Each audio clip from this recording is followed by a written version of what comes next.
Oh my gosh, Like, that oh, was man. embarrassing. I'm like, all right, I'm out. I know everybody's like, yeah, we're leaving, we're out. Oh man. And Kerwan's like, man, I forgot that I had a prior engagement. I'm gonna bounce. Oh man. Oh gosh. So we are officially live, man. This is awesome. You want to move in a little bit Yeah, more let so me they move can see. in. Right there, yeah, You yeah. can see There me a you little go. bit. Hopefully I don't fall. I'll start off just like this, man. I was like this.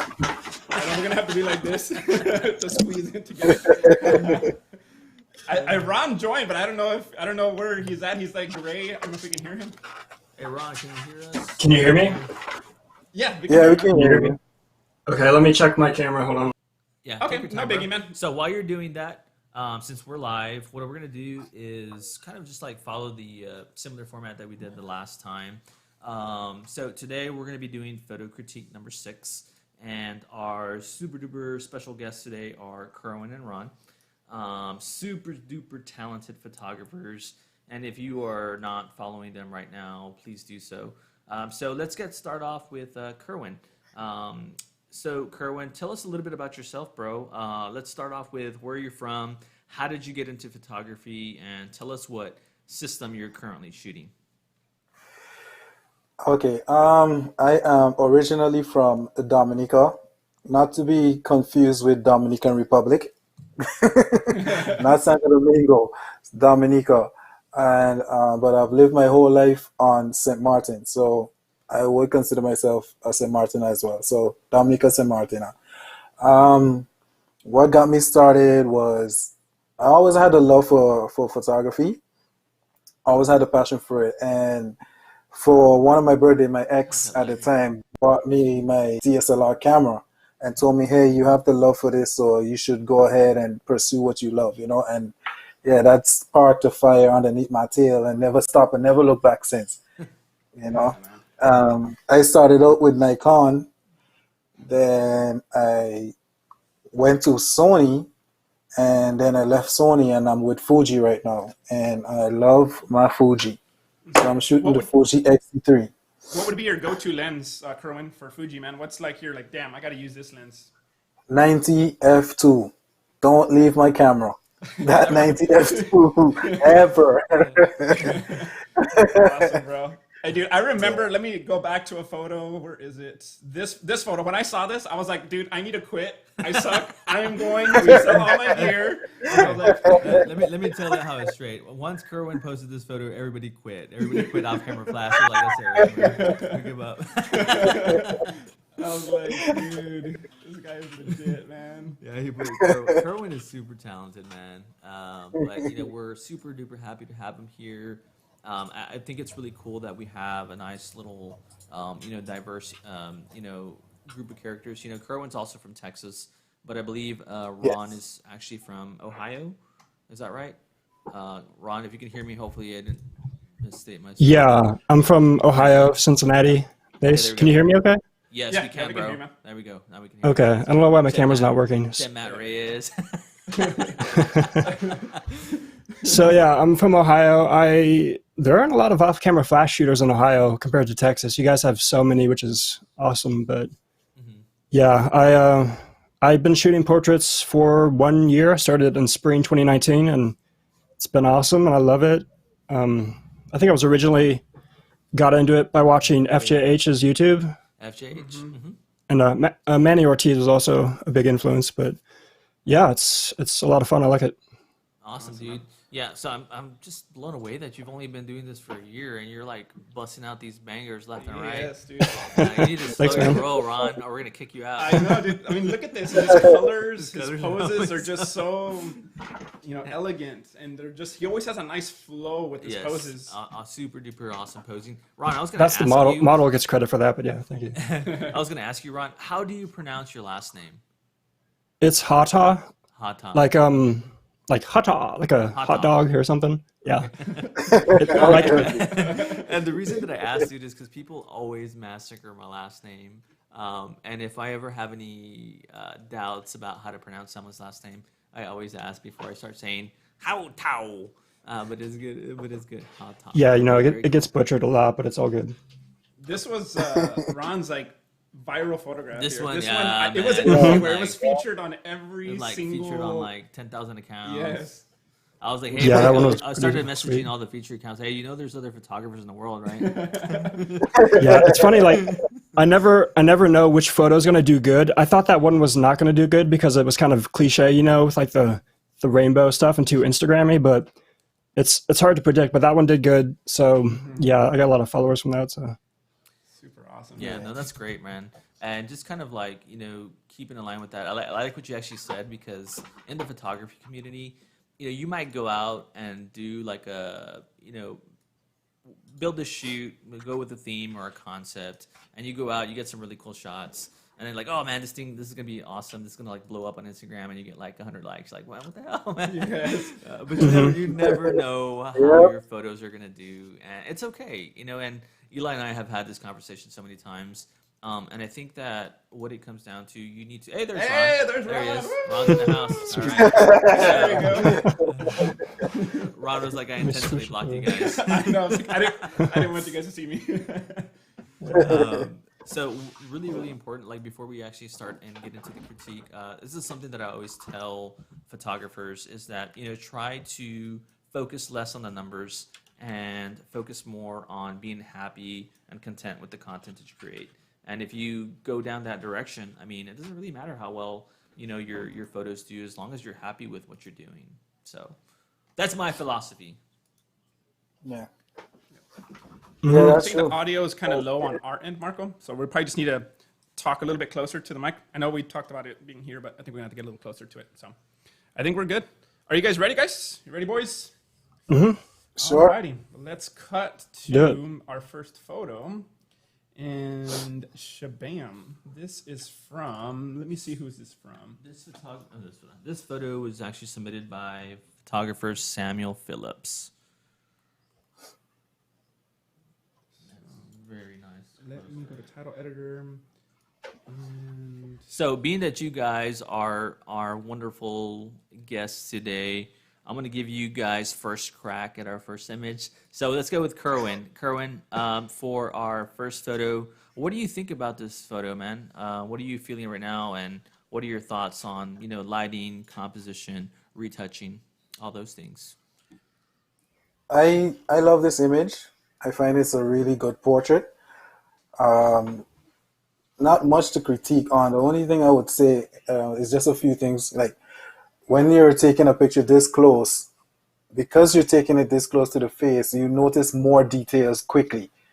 So the only thing I would say is, like, because it's so close, you're gonna see the little extra hair on the hair flyaways, the eyebrows, the little extra eyebrows sticking out. Not eyebrows, eyelashes. Not eyebrows, sorry. The little piece of eyebrows still sticking out. So you're gonna notice it quickly because it's such a close-up image. So when you're doing a beauty shot, a close-up shot like that, stuff like that, you really want to pay attention to. And the other thing is, this is my own personal preference. I mean, not everybody may agree with that, but I love to see neck. So, like, the fact she's wearing the turtleneck, but you can't see anything of her neck, it makes it look like her head is just sitting on something, So that would be the other critique. But other than that, it's a really beautiful image. yes. I was going to say, I don't know Kerwin, if you added. you brought up a good point, man. Whenever I'm posing, I always like to have the hair on the opposite side of the view I'm shooting at, so I can see the neck. So I'm glad that you brought up that point. I don't always Yeah. do it, but if I can remember to do it, I will definitely try to add that. Yeah. yeah, one thing I don't know if this was intentional, but when you're doing a pose like that where you're kind of twisting your neck around, you might get wrinkles in your neck, and you may have been trying to hide those. That's just a thought, but I do agree. It kind of looks like a floating head. But other than that, the retouching looks super, super good. Like the dodge and burn's on point. The lighting, it looks like it's window light. It's super soft, Yes, it and looks like natural light. it's a really flattering portrait. Yeah. This hair, Oh, there's like a what? hair on her ear that's kind of catching my eye, like a flyaway going down past her ear on her turtleneck. That's kind of distracting, but it's a really good looking portrait, and the bokeh looks super smooth. I like it. Yeah. Yeah, that's the thing. Because it's such a close-up picture, these things stand out so much, And one more thing I forgot is that's a pet peeve of mine. Like, I'm a perfectionist, so I like to see color match blending. So like right by if you can see by the eye, you can see the gray spot. Where Yeah, I know he dodged that area, yeah, but he forget to color correct that spot and make it match the rest of the skin tones. yeah, no, all very good points. And so with me, I think I talked about this last time that I tend to struggle when it comes to close-ups. Yes. So if you see like on my Instagram, a lot of the shots are like full body or like three-quarter. But with when you're, and I think Kerwin and Ron already talked about this, but when you're doing like close-ups, especially, not even if you don't have a high megapixel camera, you know that all those details are going to be present. So when you're retouching skin, whether it's using like frequency separation or dodge and burn, whatever technique that you're using, you got to be really, really careful. And then I think, Karen was saying this right now, when you're dodging and burning, when you're making those really incremental adjustments, you're going to see some color shifts. So you need to make sure that when you're doing that, you go back and color correct so all the skin tones blend well together. But other than that, it's a really, really nice skin retouch. It's not overdone. It doesn't look too plasticky. I do agree with what Curran said about, even though she's wearing a turtleneck, I feel like it's just kind of like her head just kind of like pops out. So I think that, I'm not saying that takes away from the image in any way, but that can be like a, subjective thing. But the other thing that I was going to mention was, and I don't know how you guys feel about this, but it looks like this was shot with, whatever lens Samuel was using, pretty wide open. So the left eye of the model is blurry, while the right eye is tack sharp. So generally, when I'm kind of like dealing with that type of issue, I'll either try to, shoot at a different aperture to try to get both eyes in focus. But again, this is a personal preference. How do you guys feel about that? Like with close-ups, and you have like one eye tack sharp and the other one's like a little bit, blurry. Does that bother you all, or is it just kind of like, it is what it is? Sometimes it's kind of like a cool effect, and it's kind of adds to the artistic element of it. Sometimes it's annoying. Here, I don't really mind it because of the way she's kind of angled back with the pose. It's kind of like Bane hitting that eyeball, But if it was more of like a slightly not dead on, but slightly off center, it bothered me more. But since she's almost in profile, she's at like 3/4. Yeah, I don't mind it too much, but it's something you got to watch out for. So yeah, it's okay. Yeah, I feel the same. Like it depends on this pose. Clearly, I know is gonna be far out of with a depth of field because of the angle of her face. But the fact that he got the one closest to you, like tack sharp, it was kind of like intentional. So you can kind of see it fall into play like that. But if she was facing directly, like Ron said, facing you directly, and then one was out of focus, then it would bother me more. But I like it like this one. I don't mind. No, That's agree. correct. I do like the green. I like the tones with the green turtleneck in the background. They kind of blend together. I don't know if he color graded this wall back here to the back of her head to be green, but it's like a nice tonal blend between the two. Right. I was going to say, Ron, that my favorite thing of the photo is the color grading, actually. It looks very cinematic. It's very like muted, but there's still color. So that was the first thing that jumped at me when I saw this photo. Yeah, it's on point. And I'd be kind of curious if like the greens in the background were already present in the raw image, or if, like Ron was saying, if this was actually this was something that was part of the retouching process, and you were kind of like getting maybe different shades of green to get with like a monochromatic, color grading.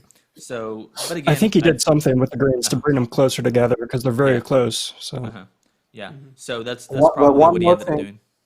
Yeah, go ahead, But Kerwin. one more thing with it, I'm not sure if he added because now you're looking at it like I'm seeing more.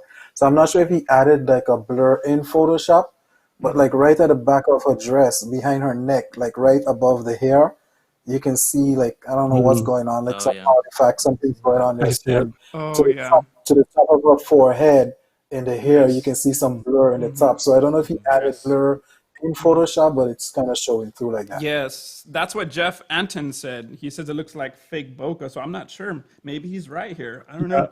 Let It me could ask be you like a this, guys. smartphone type of algorithm bokeh. Yeah, I know, right? Let me ask you this, guys. Shot on a. Do any of you guys add any fake bokeh at any point during post processing, or you don't do any Nope. of that? You just do it in camera. Nope. Marco? In camera. No, Always in camera. if there's some, I mean, I'm shooting like f1.4 lenses, so I'm pretty much good to go. Sometimes if there's something really distracting, like a weird bush or something, I'll kind of blend it together, but I try not to touch it if I can. No, Yeah, that's I don't why add. I don't add at all. That's why we spend $1,000 on a f1.4 lens is to get the bokeh. That's why Eli So we don't and have to add it in post. Yeah. That's why Eli and I only use the 400 millimeter f0.95. So we don't have to worry about. So we don't have to worry about adding bokeh. We're gonna buy the 600 millimeter. We just want all that compression. Yeah. So Samuel, thank you for submitting that photo. I think the consensus is. I think we're all pretty much on the same boat. It's a very clean photo. The retouch is really good. We love the greens. And with the exception of those like minor things that we were talking about, it's great. I love it. Cool. You ready for image 2? Mm-hmm. All right, off to image 2. And let's go here. This is from, if I'm not mistaken, Andres Canas. yes. Let me add that there real quick. So we have a guy. We don't have very much male models. Yeah, it's funny because we don't get a whole lot of submission. I think we got one maybe like on our second critique. It was like that wartime photo studio. Oh yes. So Yes. every with once FJH, in a while, with FJH, every yes. once in a while we'll get like a photo of a male model. So I'm kind of curious if this was like a like a client shoot. But now keep in mind that we have special guests. I'm gonna give Ron the privilege and the honor of taking a first stab at this one. What do you think, bro? Yeah, it looks very cinematic, like the color grading and the edit. I'm trying to see how it was lit because I don't see catch lights in his eye. Mm-hmm. So, but it does kind of look like there's a pop of flash going on. But I feel like yeah, I like I actually like the off angle tilt to it. It kind of it just adds interest to me. Right. The car is super cool. I love the car. Yes. Mm-hmm. It's I mean, even the car by itself would be a cool picture. So that's well done. I'm not sure about the pose with his hands. He's got his fists kind of doing like a weird, kind of clenching them a little bit. They look a little clenched. I'm not really good at posing guys' hands, so I'm not sure how to fix that. But something could be changed there, maybe. Unless he was trying to show off the reins, then I mean, if that's the goal, then you did a good job. Yeah. All I know is it looks like maybe I better look like this guy was gonna say- when I get older. yeah, with the edit. Kerwan's like, nah, you're not gonna let that, bro. I think he may Gotta have have a he may have pulled the clarity a little too high with the Lightroom edit because it looks like there's a lot of clarity. Yeah. Which I mean that looks pretty good for guys. It doesn't look good for girls, but for guys it can work. And it looks good with the car, but maybe just back that off a teeny bit. The colors with the trees look good, and yeah, it's a cool shot. I like it. I would maybe if you could remove that second car because it's kind of distracting. You could just clone the yes. bushes and knock that car out with a clone brush. But other than that, it's pretty cool. Yeah, I didn't even Yeah, notice the grungy car for in the sure. background. Yeah, it's definitely. So I agree with Ron. Like it does have a very cinematic feel to it, and I often work with female models. So when it comes to like posing men, I think that's one of my weak spots. Just because I don't work with male models a whole lot, I feel like I can't really give constructive criticism. But I do agree, with the hands. I don't know. Maybe this could have been a client shot, and this is basically the pose that he wanted to work with. He wanted to have closed fists. I don't know. But I think something could have been done to have him put him in a little bit more relaxed look. And I know a lot of times when you're working with male models, you want to kind of like emphasize the shadows. so you can kind of have more of that, that curvature. And then, shadows are, used all the time, when photographing men.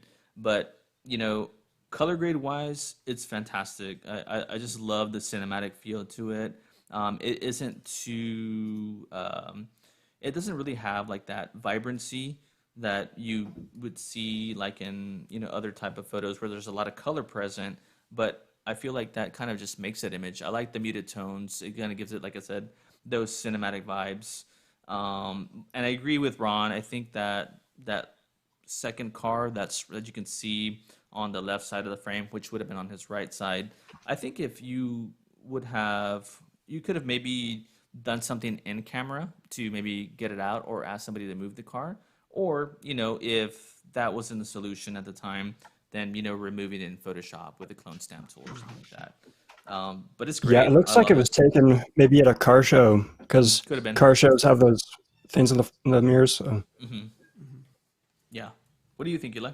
I was gonna say Jeff brought up a great point. It was one of the first things I noticed too was that white little thing right behind his head on the car.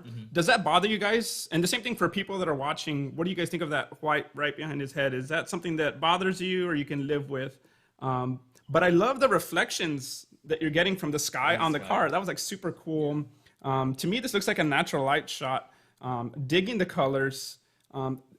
I know how Ron brought up the car. That could have been an easy clone stamp fix, because the pattern's kind of similar, and I think you can kind of It's clone all that. that. blurred out too, so that makes it easier for clones. Yeah, for sure. Yeah, yeah. But overall, I like the photo, man. It's really cool, man. I love the colors. I think, once again, image 2, this is what jumped out to me, was the color grading. It was really nice. Yeah, if this was for a client, I think he would be very happy with it. For sure. Curran, what do you think, bro?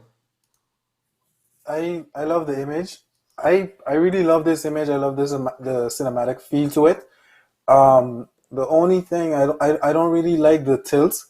I would straighten it, because the tilt works for certain things, but in this image I don't like it, because having a car tilted gives you that whole proportion, like the view that the car is sliding off of the image. If it was like a building or something, you can get away, but the fact that it's a car, you don't usually see a car tilted. So the fact that it's tilted like that kind of give me the feeling like he is falling off of the image. You know what I mean? But everything else for me is good. If he had straightened it up, it would also crop out the same car in the background. And the fact, I wish he had a little bounce light or something to give him a little catch light in the eye, because his eyes are like really dark, so it looks like a black hole there. But other than that, yeah, it looks like a real black hole. But other than that, I really like it. And the white thing behind the head, I don't mind it, because it kind of gives some separation with his hair, because he crushed the black. That's a good point. That's a good point. That's true. Dang. Very good. Kerwin, why do you have to embarrass me, Kerwin? Like, let me correct Eli what he said. Eli earlier. doesn't know what he's talking about. Because if he had shown it black, his hair would actually blend in with the black from the car. So kind of give some separation between there. So I like that. That's a pro photographer move. Take over To place it on your head. This is the Kerwin show. We're gonna take off. Yeah. But going back to that little angle, how it's Like curving the tilt. down, it's because I think the curb kind of naturally does that. So I don't think he could have really done anything to fix it. So unfortunately. The reason I don't mind the curve too much is because his body is pretty straight up and down, but the car is tilted.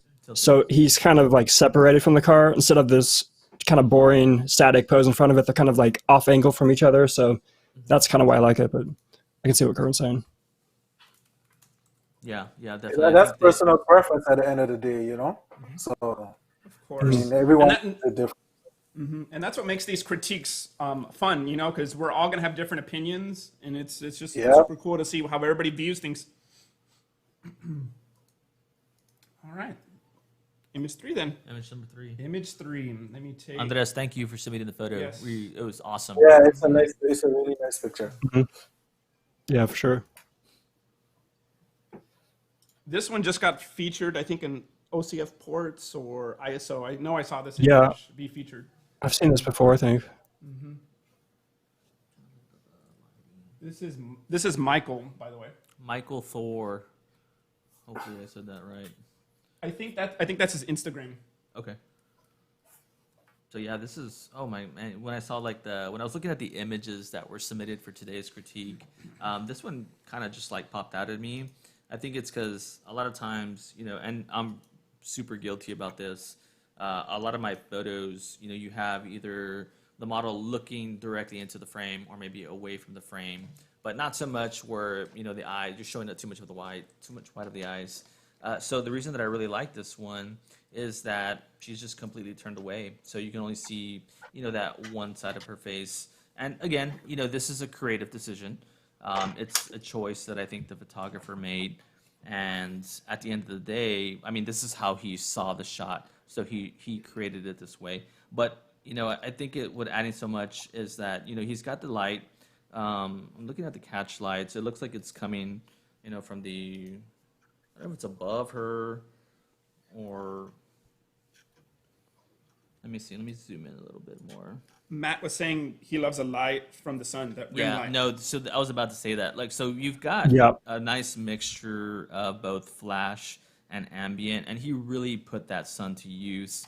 So he's using the sunlight, that natural glow as a rim light to add more separation between, the subject and the background. Because if you're looking at the photo, you have a very dark background. So without that hair light, it would have been really, really dark, and you would have been dealing with a situation where, Kerwan was talking about on the other photo, where, the male model was sitting in front, and without that little thing on the windshield, his hair would have gotten lost in the blacks. So I love that. And I love that it just, has that really nice orange, color, and then that's going to give you some awesome freedom to color grade that, even bring it out, and kind of play with the hues, based on what the color you're going. And I also actually see other colors in here, including like that blue. I don't know if that's just something that was resting over that wall right there. And then I also see some greens at the very end. And I'm kind of curious, is that like a... He said this was in a parking garage. Parking Golden garage? Hour. Okay. Golden Hour. So... Yeah, that's what I was thinking, parking garage. Yeah. So that makes sense. But, and I'm wondering if he's in here, right? Michael's in here? Yes. So, Michael, I'm kind of curious if, looking at the photo, did you place her here because you also had other colors present in the image that you were going to be able to work with? Or was it just kind of run and mill and, just hey, this looks pretty good. And you placed her in a position where that the sun was going to hit her hair exactly the way that you wanted. Regardless, I think it's a great photo. The lighting is fantastic, super soft. What I will say is that I feel and maybe this could have been intentional, I feel like the skin tones on the face are a little bit more leaning towards the yellow and red in comparison to the rest of the skin. I don't know, or maybe it's just me. You kind of see that too. And like I said, when I'm retouching skin, I always try my best to kind of have everything blend. Yeah, everything blend really well. I know sometimes it's hard, but other than that, those are. I love the image. What do you guys think? I love the image too. This is just something that I learned over time too, because I used to do the same thing, and I'm not sure if it's my screen, because sometimes it could be my screen that's not showing it properly. But what I did a lot when I started, I crushed the blacks a lot, and I still do it. But now I realize that with the experience that you don't crush the outfit that much. So the pants in this case could be my screen again, but I would brighten it up a little bit to not crush the details in the black in the pants. That would be, because I really love this image. There's nothing much to say really bad about this, but I love to see details in the clothes. So I would just want to see the pants detailed a little bit more. And then I don't know if I see he's in the chat, so I'm not sure if he had an extra light to give a little separation on the left camera left from behind with the wall, so that the pants itself wouldn't have to the background with the blacks, So, but other than that, and one last thing is that little green ribbon or something on Rainbow, yeah, The pants. yeah, that kind of pops out because it's so colorful. That's my favorite part of the image. I was blowing that out. Yeah. But other than that, it's a beautiful shot. Yes. Like Marco said, Yeah. the skin colors, I like them to blend a lot. So like the feel more reddish, yellowish, as the rest of the body falls into like a darker color and not really matching the face. So that's the only thing for me. Yeah. Kerwin, I was going to ask you, man. So we're talking about like the color of the skin and making it, more cohesive. What do you guys use like in Photoshop? Are you guys more curves, selective color balance? So Ron and Kerwin, what's your Selective kind of color. style? Selective color. Selective colors, useful. Also, a gradient map. Have you ever used the Yes. gradient map on Oh, skin? dude, gradient maps are awesome. Yes. It's like cheating sometimes. I mean, if you do Yeah. it too much, it looks kind of weird because they look like they've just been, like they're painted orange kind of. But if you do it like just in spots like around the nose and the lips and parts where the skin gets discolored, it's a nice little touch to kind of make it more uniform. Yes. And What yeah, about as you, far as Marco? this image, I don't really have a lot of. Oh, go ahead. Go ahead, Ron. Go ahead, man. No, go ahead. While we're talking about the color, go ahead and talk about the color. Yeah. So like when it comes to like color correcting skin, I like to use sometimes like if I know that certain parts of the skin are oversaturated or they're not blending well, sometimes I'll bring in like a hue saturation layer and actually like bump that up just to kind of see where the primary inconsistencies in the skin tone are, and I just kind of use that as an assist. It's not like it's what I'm using to correct the skin, but if I have certain areas of the skin that are leaning more towards the yellows and the reds versus other parts of the skin, I will generally use a combination of selective coloring and also curves. So kind of those two techniques. Okay. Awesome. Cool beans. But yeah, the picture is really good though.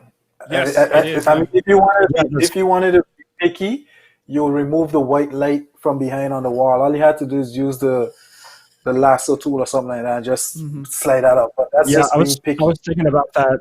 I kind of like, I don't know if I like it because it kind of offsets the window from the parking garage, like one's kind of top right, one's top left, or you could remove it. But other than that, like a couple little clone fixes, and it's a really good shot. I can't think of much to fix it. Maybe her arm right here looks a little dark. You could maybe dodge that or use some curves on it, lift it up a little bit because it kind of looks just a little shadowy, Yes. and bring back a little detail in the pants maybe. Yeah, I got a question for you guys, for Kerwin and Ron. So I know that sometimes when you're in the middle of the shoot, you might be shooting alone. So this is not always an ideal choice. But if you had maybe one or two people assisting you, would you have maybe try to introduce a little bit more color with like gels? Is that something that you might have experimented with? Or do you kind of like the way the mood is just with the colors that are already present, like the orange from the sun? And maybe like playing with the ambient a little bit so it's not so dark and you're not crushing the blacks like Kerwin was talking about. Is that something you would have considered, just out of curiosity? I think For this this shot image? has enough going for it that it doesn't need gels, but like Kerwin was saying, on camera left or on the front side of her body, it's a little dark, so a little bit of separation there would have been nice. A gel may have been too much and kind of look a little tacky, but some kind of separation there would be good. You could also maybe shoot a gel at the back of the parking garage. I'd be curious to see how that would look if you put like I don't know what color we do, but some kind of gel in the back of the parking garage might look cool. Yeah, I mean, it looks Yeah. good as is, so I don't think it needs gels, but Yeah, I wouldn't use gels on this shot. The warmth, everything complements each other because the warmth of the shot with the flash that he used, and then the warmth from the sun giving her that rim light on her hair. I mean, if he had an extra light to just give her a kicker from the camera left, that would have been it for me. Yeah. Yeah, exactly.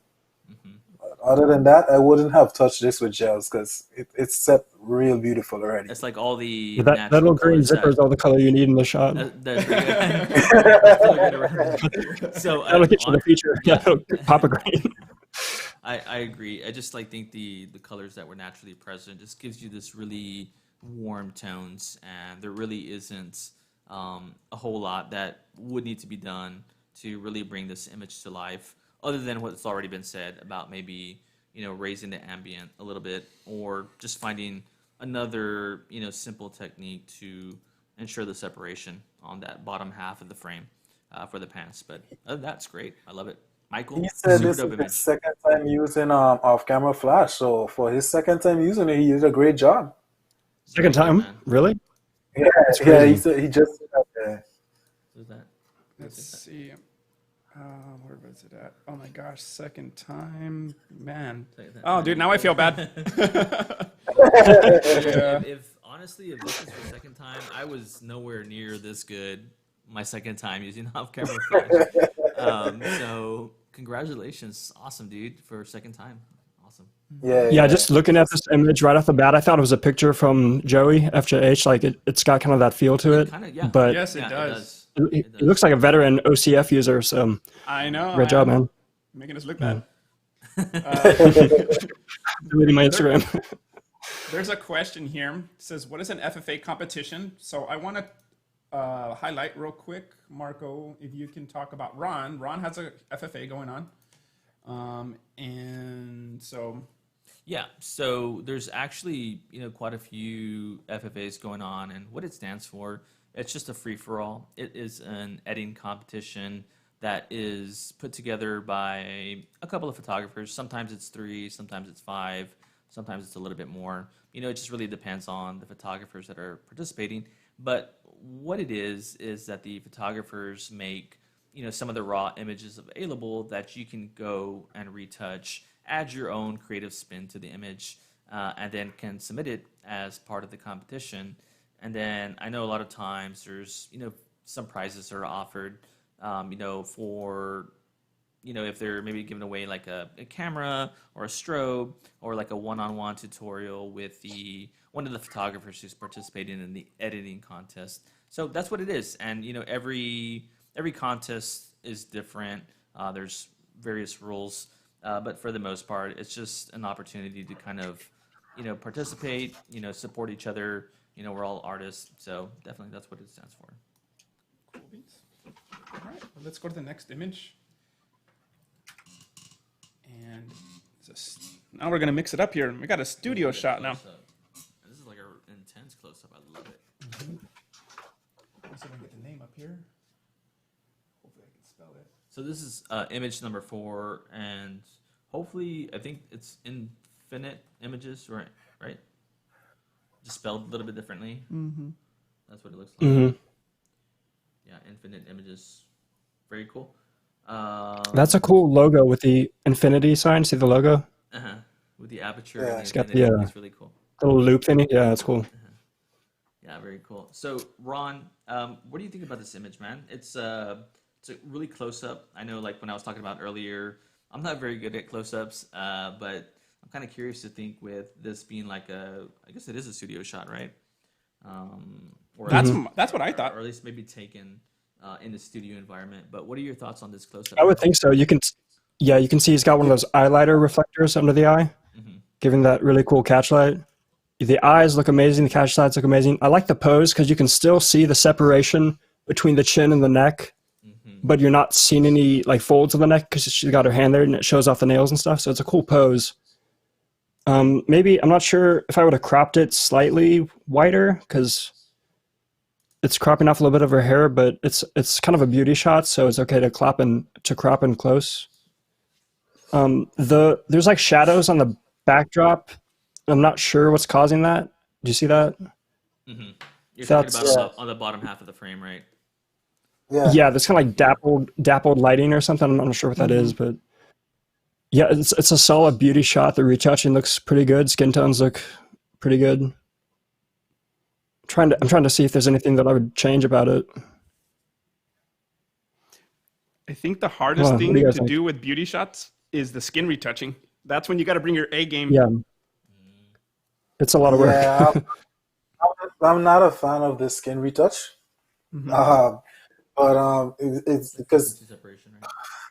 it is frequency separation, but I don't want to be too harsh on anyone. So, but I guess if he entered it for critique, he should be able to take it, right? Absolutely. Yes, So absolutely. Definitely. with me,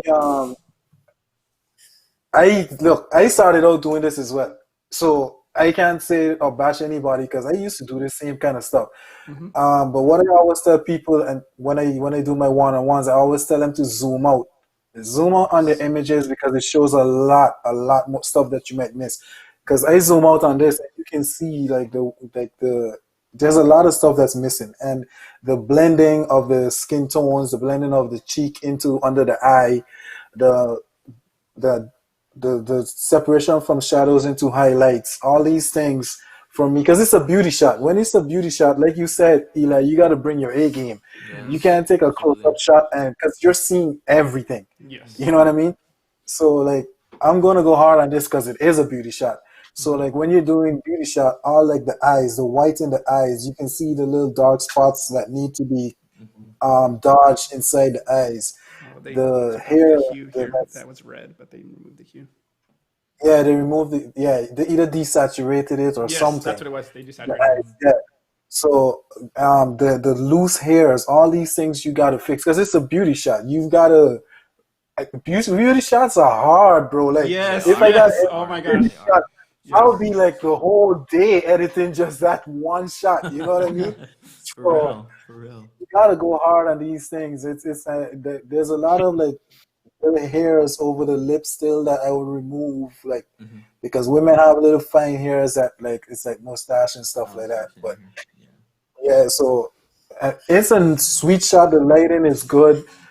It's just when you go with frequency separation, it there's a lot of stuff that can go wrong. You know, you can easily take it too far. Yes, I was gonna ask you guys, do you guys do dodge and burn and frequency separation, or do you just do dodge and burn? What do you guys do, Ron and Kerwin? What's your style? It Kerwin, you go depends. For first. me, yeah. They're like, right. I'll see how they react to your response. For me, it depends. If I'm doing a beauty shot like this, I'm gonna be all dodge and burn because I want the best results, and the best results come from dodge and burn. Okay. I mean, there are people. Don't get me wrong. There are people that do frequency separation and do real good. You know, but for me, with this, I would use dodge and burn on a full body shot, or just casual shooting. I use frequency separation and just get it out of the way. Right. I said say Yeah, frequency chest. frequency separation is really great on body, like legs and arms. It's frequency, like you can't dodge and burn that. Frequency separation cleans it up real quick. I usually do a little Yeah. bit of frequency separation in the beginning, and I try and do as little as possible, and then I'll dodge and burn on top of that. So it's kind of non-destructive. But yeah, it depends on the skin, on how good the model's skin is. If they have really good skin, then you can just kind of skip frequency separation and just dodge and burn it. So Great point, man. yeah. I'm more of the style of Ron. I do a little bit of frequency separation and try to go a little bit more heavy with and dodge and burn. And I think Marco, you're pretty much the same way. Yeah. Yeah. So for me, I generally use frequency separation like on the areas that I know that I'm going to have the most trouble, where there's more blotchiness generally present. So like maybe like on the forehead. And when I say frequency separation, it's like a light frequency separation. I'm not going for, perfection. But I generally use frequency separation together with dodge and burn to try to get the cleanest, most natural looking skin retouch, but at the same time preserving some imperfections, just so it can have a little bit more realism to the image. But for this shot, I think let me talk about the things that I really like. I actually do like the cropping. Like it's a beauty shot. That's what we've been talking about. So the fact that she's cropped at the top and it's like cutting off some of her hair, that doesn't bother me too much. I know maybe it could have been framed a little bit differently, but then it would have started maybe coming in to be more of like a 3/4 shot. I love the cropping, the expression on the model's face. It's awesome. Yeah, She's just like really honing in. She's looking at the camera, and like she just got that yeah, shot. Um, yeah. She pulls you in with the eyes, man. yes. So you look at this image, you're immediately drawn into her eyes. And I think we had talked about this on maybe one of the past critiques, but when you're working with models, definitely like seeing like a little bit of separation in the lips. I feel like this adds a lot Yeah, more I love that. emotion. I feel like Yeah, it adds like a little bit more emotion versus like if I think this would have been an entirely different image if her lips were closed. close. Um, Yeah, that's true. Mhm. yeah, and I don't think it would have been as Yeah, powerful. I usually tell the models to just part the lips a little bit and kind of breathe out. That's Yes. a little tip. Yep. Yes, definitely, man. Yeah, and then A I think model actually.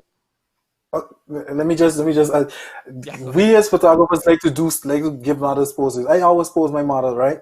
Mhm. And it had this one model that I was working with, like, and she couldn't do the separate the lip sync. Like I keep telling her, like, separate your lips, and she actually like did something, and I was like, okay, that what did you do? And she gave me a pointer. Like she told me where she just put her tongue to the Uh-huh. top of her roof, the roof of her mouth. Oh, And I tried it, and when you do that, your mouth literally separates. mhm. And from Uh, since she told me, oh shit! So now I tell like models, hey, just take your tongue and touch the roof of your mouth, and the lips separate. I was like, thanks for Nice. that. Yeah, I had never heard that before Yeah. about, explained that way. Because generally, when I want some separation in the lips to have like a little bit more expression, I just tell them, like breathe through your mouth or, just, separate the lips just a little bit. But I had never thought about it. So that's golden, Kerwin. I've never heard yeah, that tip yeah, before. I'm gonna get my So, yeah. notepad When out, yeah, take some notes. DM me those yeah, tips, Curran, please. I so I'm tips just on the kind of give, house. curious. give me a presentation. And I'm just kind of curious, like for the people that are watching right now on YouTube, when you're posing a model, how do you communicate like you want them to, separate their lips? Is that something that you just kind of, say, hey, can you breathe through your mouth? Or do you have any other tips in addition to the one Kerwin just shared, which is fantastic? We'd like to Yeah, hear that, it's definitely. difficult. It's difficult, I man, know because the eye squinch is a good tip too. The squinching? yeah. Oh Yeah, gosh. on the eyes. Squinch, just- hmm yeah, squinch the eyes just a little bit. hmm Yeah. Yeah, so I mean, it's great. I mean, I love the image. It's a very, with the exception of like some of the things that we already talked about, the skin retouch. It's great. I feel like I can never You're create welcome, something Matt. like this. I feel like I can never create Matt. something like this because I'm not good at close-ups, but I love it. Oh, come on, challenge yourself, bro. I know you could do this. All You right, just playing challenge coy. accepted. Here we go. All right. I'm gonna submit it to Kerwin for critique. He's gonna be like, "Man, this sucks." Oh, I'm just kidding, Kerwin. but But the yeah, image is nice. Infinite Images, thank you for submitting this super duper awesome photo and giving us the chance to give you some feedback on it. Cool beans. All right, so let's go to. We're on image Number 5 5. of 10. So here's image 5. And it looks Jordash, what's up, bro? I don't know how to pronounce the last name. Simon. We'll just say This Simon. guy is a photographer from Jamaica, Jordash Oh, Jones. cool. Yeah, so he's really good as well. Awesome. Well, thanks for joining us, man. Really appreciate it. Yeah, so this is image number 5. I don't know how to pronounce the last name, so I'm just going to say Simon. But looking at the image, what do you guys think? Ron, I'll give you the wonderful pleasure of taking the lead on this one. What do you think, bro? I like it. It's kind of Instagrammy, like the whole pose and the top-down shot with the laying on the bed and the flowers. But it's a cool shot. Right off the bat, I noticed that one of her eyes is squinched more than the other, and that catches my eye. Yeah. Pun intended. But some people have asymmetrical eyes, so I'm not sure if you could fix that or just maybe you could like composite it together or something. But yeah, the backdrop, the bed thing, it's okay. It's not like my favorite, I guess. Like there's not much separation between her and the background, I guess, but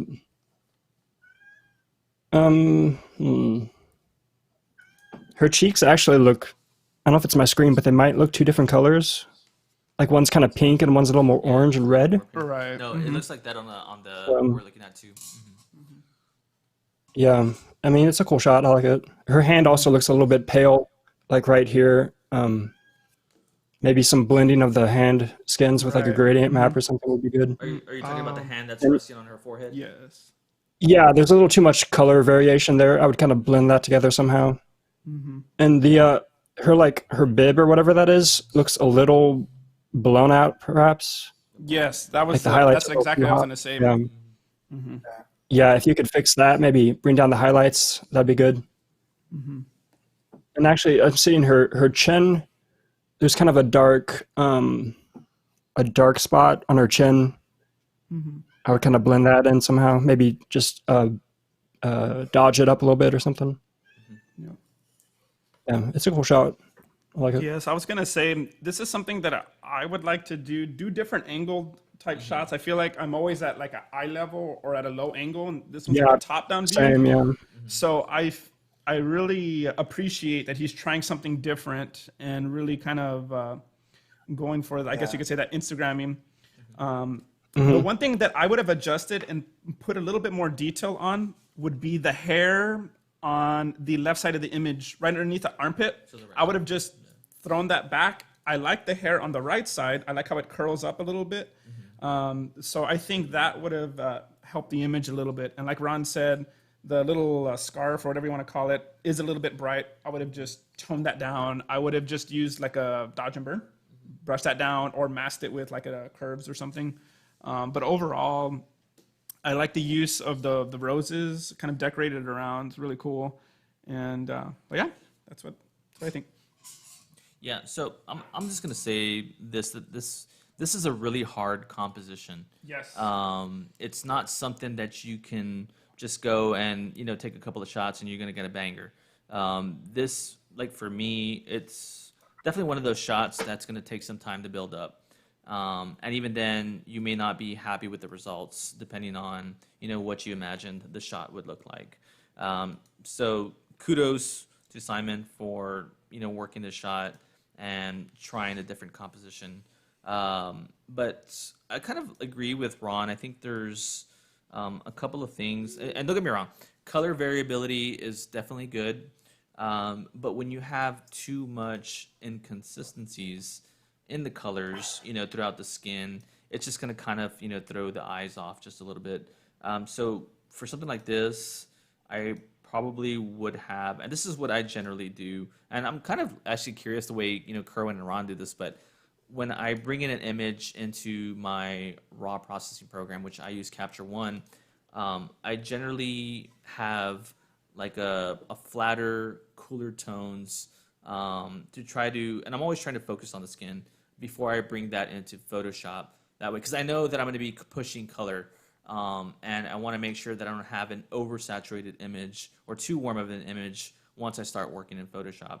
So I'm not sure if this is maybe something that you started pushing color a little bit too much in the raw file, and then once you came into Photoshop, you pushed it even more, and that was going to start, creating even more. I like that comment. To see the lips. Yeah, and I was actually going to comment on it. So again, this is subjective, and Paolo made a good point that putting the rose is literally sitting above her lips, but I think it would have given it more of like a cinematic, more Context. of more context. Had the rose been placed maybe either a little bit lower or maybe just to the side of the lips. Or That at way you could. least facing forward. Yes. So you could have seen the rose petals at least, There you go. so then you could, that would have looked better for me too. Yeah, so that's definitely something that could have been worked a little bit. And I'm actually kind of curious if you had alternative variations of the shot that maybe you did try something like that. But at the end of the day, this is the image that you ended up selecting. But I'm not going to talk about like the things that Ron already mentioned. But I do notice that I guess it's the hand at the bottom. It is much brighter than the rest of the image. So my eyes literally went to her hand first. And that's something that you could have toned down a little bit with, again, like a curves adjustment layer, add a layer mask, and just kind of mask it in. But other than that, I think Ron and Eli pretty much already hit on some of the things that I was going to mention. What about you, Kerwan? What do you think, man? I'm not sure if Ron mentioned the hand, but I don't know if he mentioned the white dress right behind, above the hand, behind the rose as well. That's a little bit overexposed. You can't see the Yeah. detail in that anymore. And the image is nice. I would have posed her differently, like because he wants to center some attention to the rose. So I would have either faced the rose forward so you could have seen inside of the rose, leave her head turn a little more to the window to catch some catchlight in both her eyes. You know what I mean? Like have her look away a little bit. But I mean, this is what he wanted to go with, so it works for him. But the only thing I would say is the skin color correction needed to be done better because in the palm of a hand, it's like dark red. Yeah. Then you fall into the hand, which is like pale white. Then you go to her face, and it's like red and pink. Then you go to her other hand, and it's like yellow and peach. So it's a lot of different colors in her body that should be color corrected. Kind of throws off the image a lot, you know. Yes, I agree. But for the most, it's not a bad image. It's just little things to work on. Very cool. And I agree with it's Eli who said the hair Yes. because the hair falling under the armpit. Yeah, it kind of throws you off. If they had just hide the hair from there so you could see some more details of the dress, that would have been nice too. Cool. All right, are we done with this image? Yeah, I think All so. right. All right, so before we move on to the next image, we have about maybe 60 people watching. I want to highlight Kerwin. Those of you that don't know who Kerwin is, give him a follow on Instagram. Does amazing work. Makes me and Marco look like scrubs.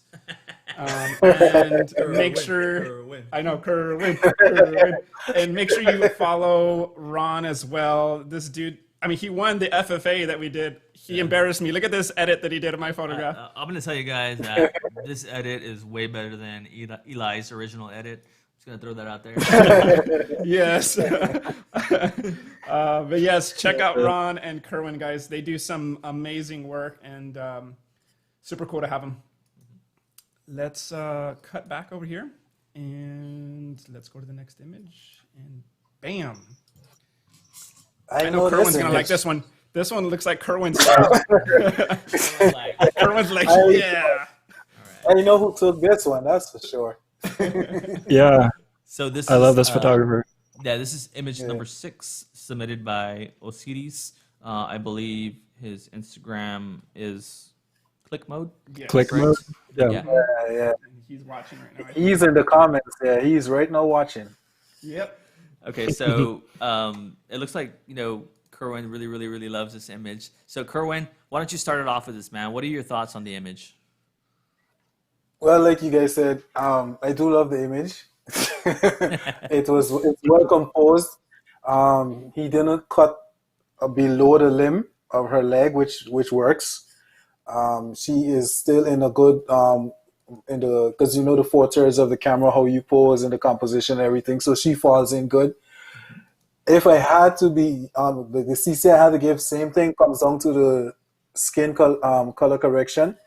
So like her face is a complete different tone to the rest of her body if you watch her legs and her belly. So I would color correct that. You know what I mean? But for the most, it's shot really nice. He edited the face really good. Spend some time on the other parts of the body as well.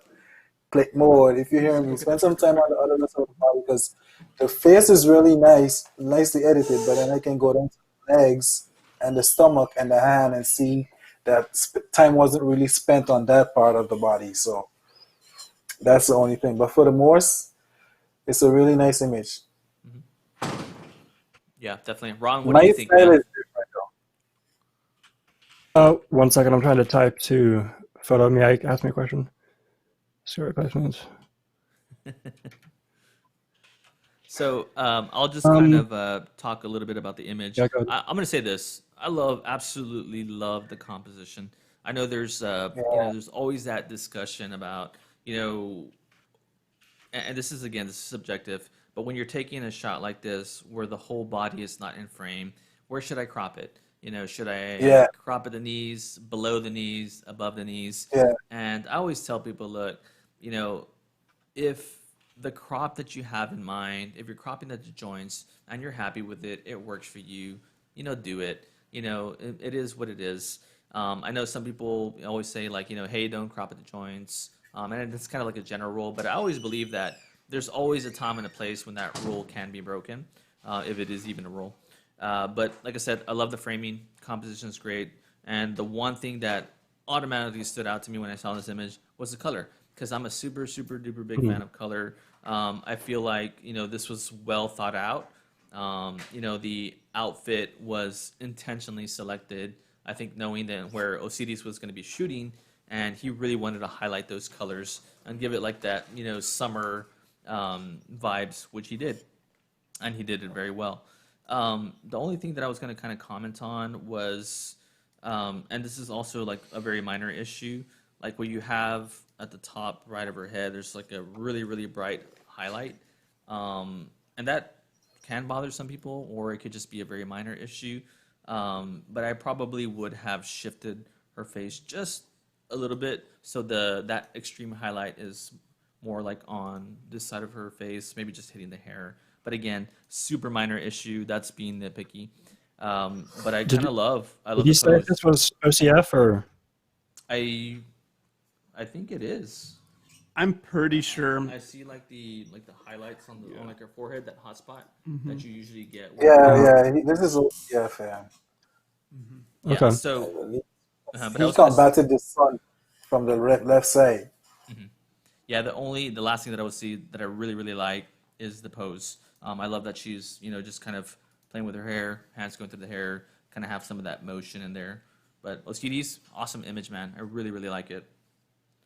Ron, what do you think, bro? Yeah, I love this image. I agree with Kerwan. Like the colors, the styling is awesome. I love this kind of like retro color, kind of like Miami, California style. And I don't know if like the surfboards or whatever, the kayaks or whatever there, those are perfectly complementing her outfit. So yeah, great job.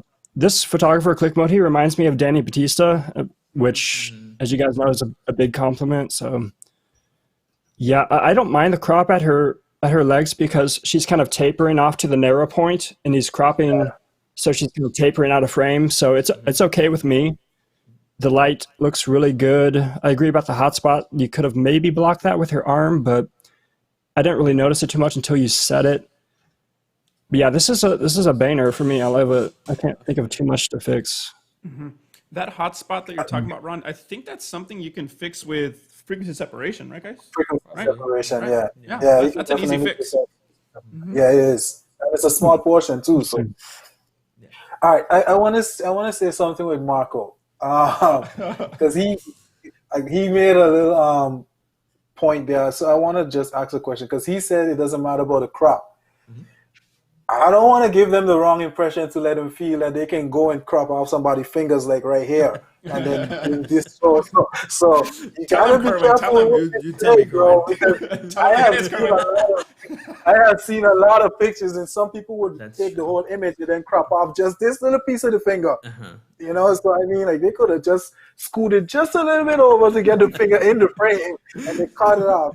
So no, and that's a very good point, Kerwin. And when it comes to cropping, it is subjective, but I agree with Kerwin.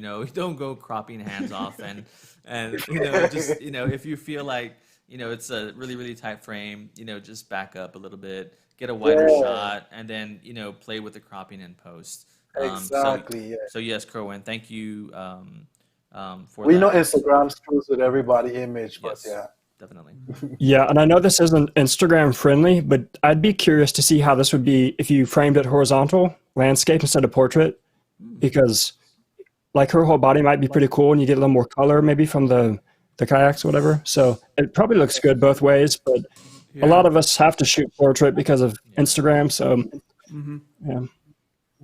Yes.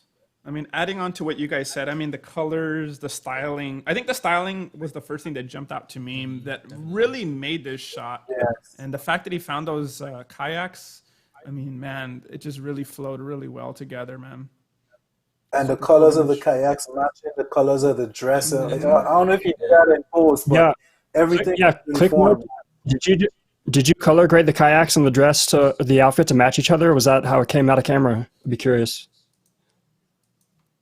Yeah, let's see what he Yeah, that's says. a good question. Because everything is like synchronized. He probably see them and be like, "Oh shoot, let's go buy these kayaks. They match your dress." Oh man, there's a banger right here. Let's go do it. Yeah. But so He if probably knew this was gonna do good. so even though like let's say the colors were not present in the kayaks, I think you made an awesome choice to actually highlight that and make sure that blends and syncs so well with their outfit.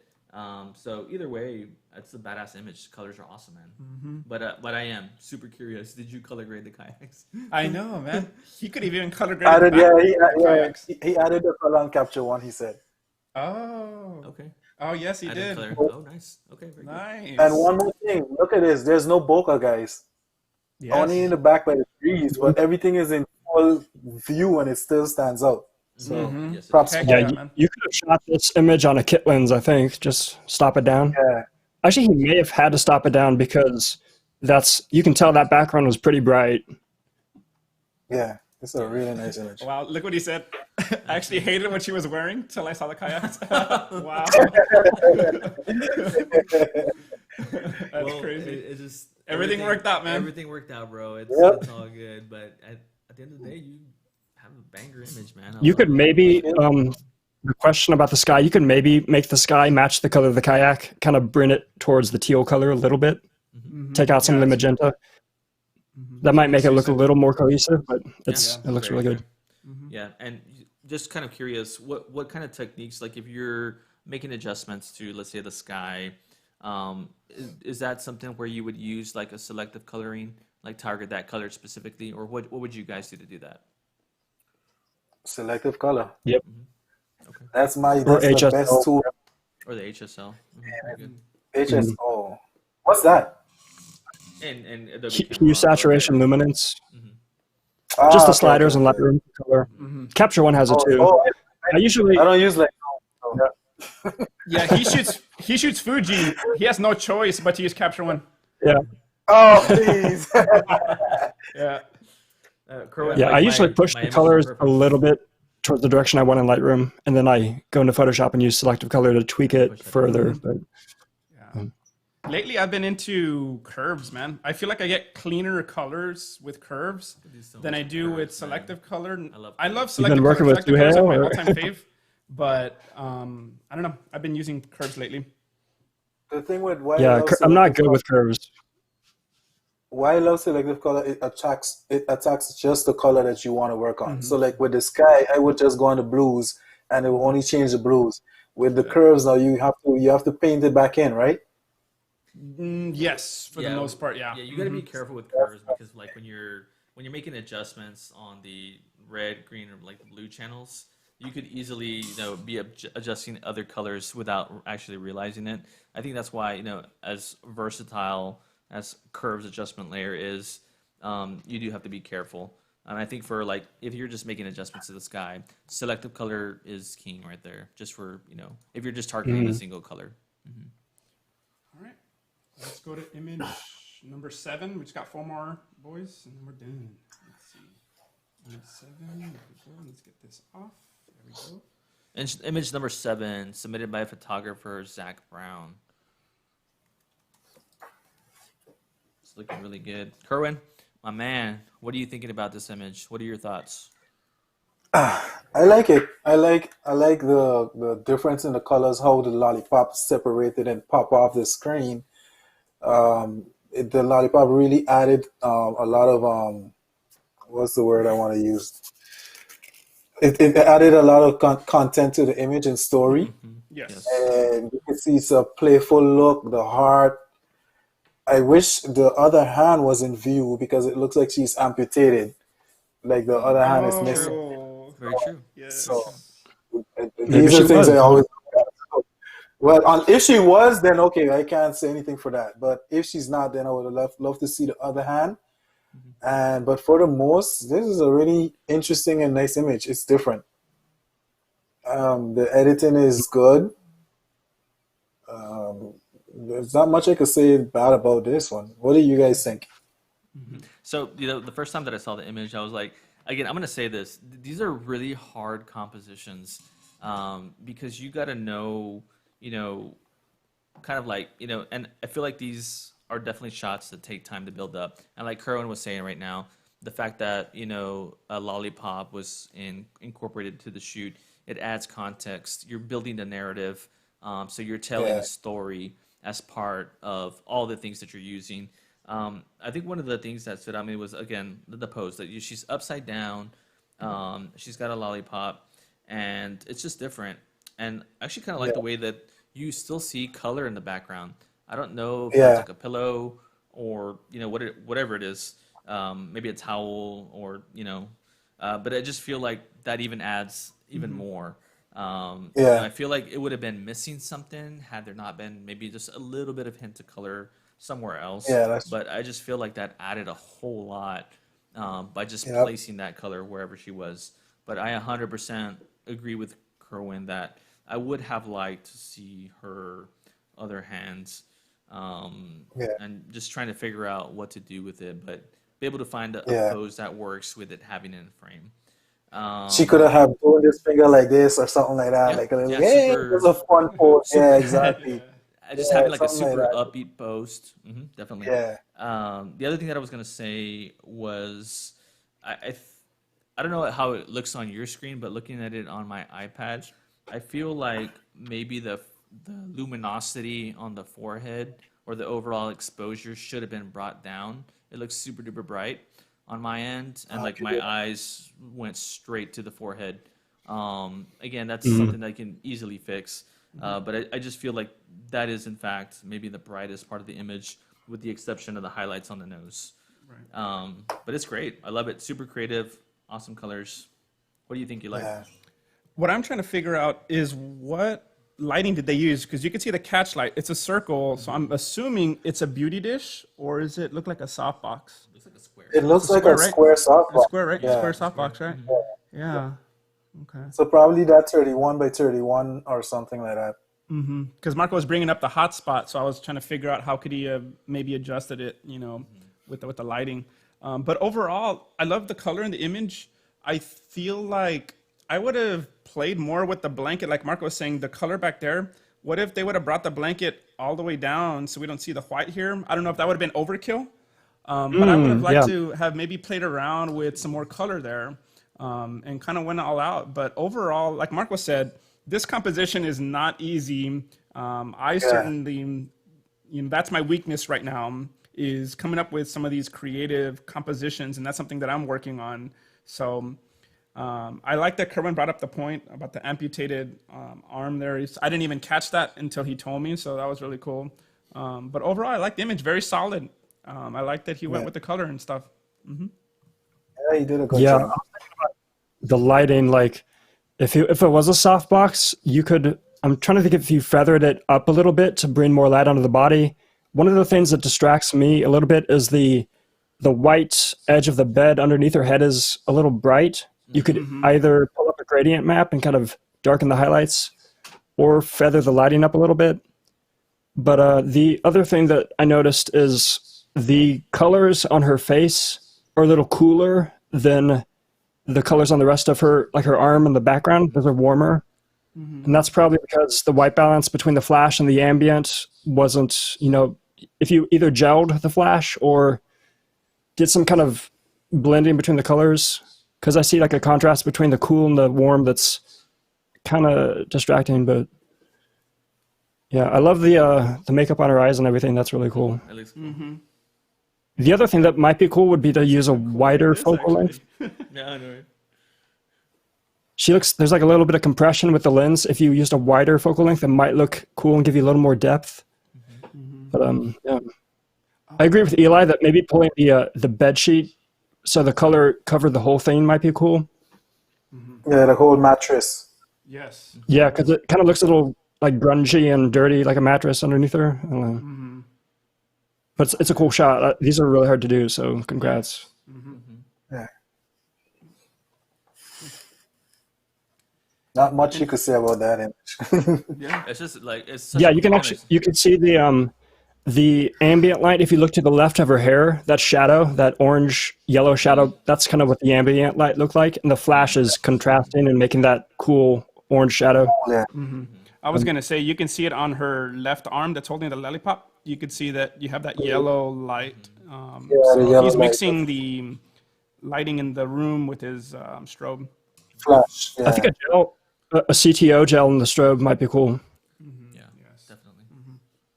Cool. Very cool. Awesome. Well, thank you, Zach, for submitting such an awesome image. All right. Image number Whoa. 8. This is by. Simply versatile photography. This is crazy. I love this. Who wants to go first on this one? Man, I'm gonna volunteer Ron. Ron, what this do you is think, bro? really good. This is an incredible shot. The sky is amazing. I like the composition with the there's like a triangle formed by the boat and the oar thingy, kind of pointing to you, and everything's pointing to that side of the frame. The only things that I notice are some editing things, like some places have been blurred out. There's like a blur in the bottom right of her dress. I'm not sure what that is. It looks like he just kind of wanted to remove whatever distraction was there. Yeah. And there's also a blur on the sky, maybe for some reason, to the left side where the orange is. But yeah, this is a really cool shot. I wish I took this. I wish I could Because it's edit cool, this yeah. photograph. Yeah. Yeah, this would be a good FFA photo if you get the thing. Yeah. It's like I can already see like if this was part of an FFA, there's so many different perspectives of each photographer who brings up a raw file and just edits it. I agree. This would have been like a great photo. So if Simply Versatile Photography, I'm sorry I don't know your name, but if you ever participate in an FFA, you have to use this image because it's super duper awesome. In addition to like what Ron already said, I just love the color. Like there's just so much color here to work with. This would have been like one of those images that I would enjoy color grading just because you have so much freedom. There's, like I said, so many colors present. So there's so many directions that you can take. And it all comes down to, whatever the photographer, however he or she imagined it when this photo was taken. I love the motion in the hair.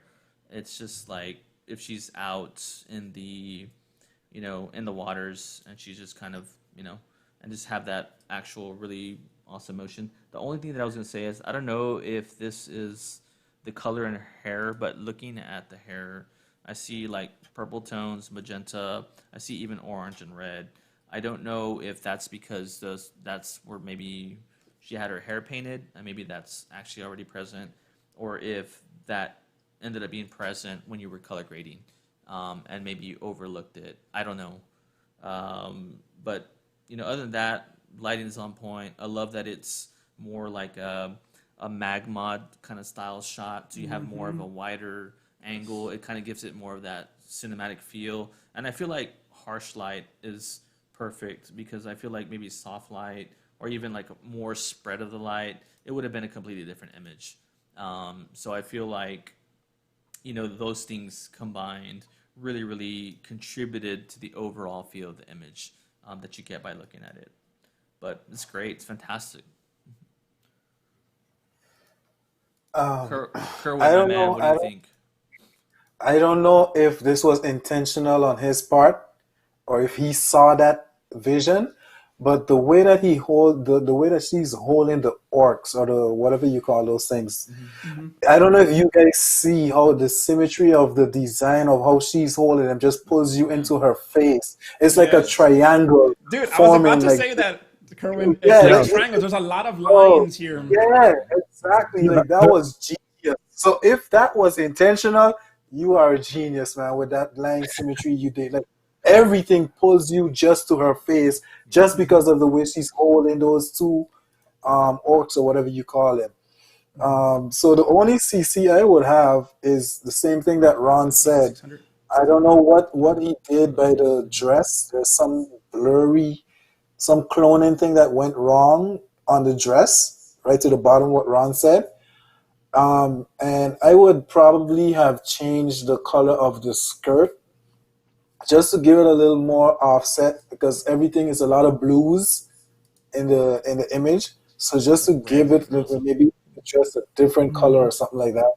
Right. And just one last thing on the camera right and the sky. I don't know if he added something and was brushing it in, but there's a little bit of just three little distinct light on the right side in the sky. Yes. I don't know if you guys can see that. Yes. But for the most, man, that was genius with the composition of this shot. Yes, that's exactly what I was gonna say when it was gonna be my turn to talk. Is that he's playing with so many imaginary lines, even her nose and the eyes, what direction she's looking in, the thing that she's holding, the line that's coming from the boat. I mean, it's such a great composition that he Well thought out. chose. Yeah. Well thought out. And I like that he did a profile, turning the face completely to the side. And like Marco Yeah. said, Marco brought up a hell of a point. It feels like a mag mod shot. And Yeah. he said he used a 600 for this shot. But such a beautiful, beautiful image. Oh, he's Yeah, in the the comments. composition. Right, yeah. And Go they ahead, said Ron. that it was intentionally done. Oh, it was Nice. intentionally done. Yes. That is They're awesome. watching. Well, damn.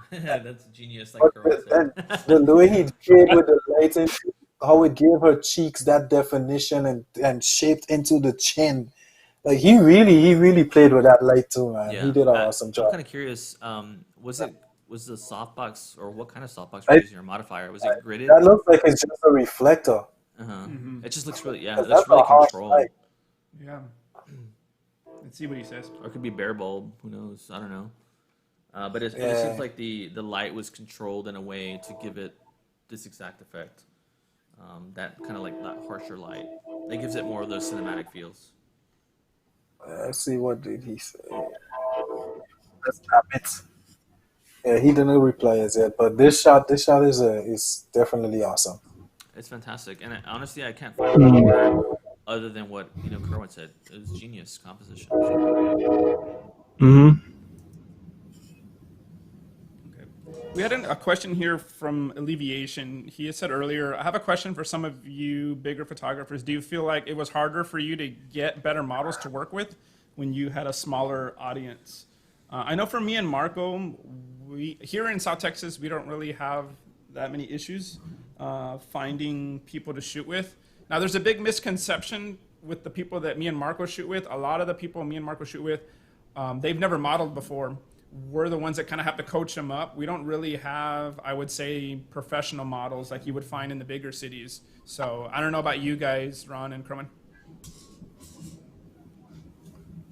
You want to go ahead? Yeah. I mean, I'm in Ohio. There's not. There's a couple agencies, but it was pretty easy for me. I just DM'd somebody and said, "Hey, I'm working on my portfolio. Do you want to shoot? And here's my concept." I think if you're working with new models, if you kind of give, I sent the model a mood board, and I think that kind of got them on board.